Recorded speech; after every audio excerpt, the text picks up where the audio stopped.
Here we present safe drone flight with time-varying backup controllers.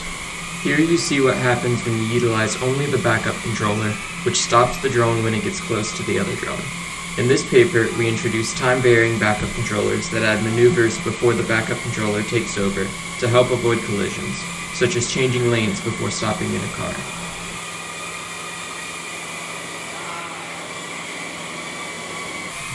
Here, we add a maneuver that takes the drone to the left, which enables it to reach the goal quickly without collisions.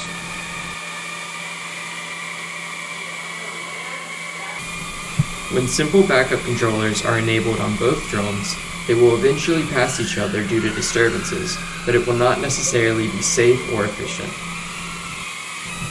When both drones are equipped with backup maneuvers, however, they are able to quickly and safely pass each other to reach the goal.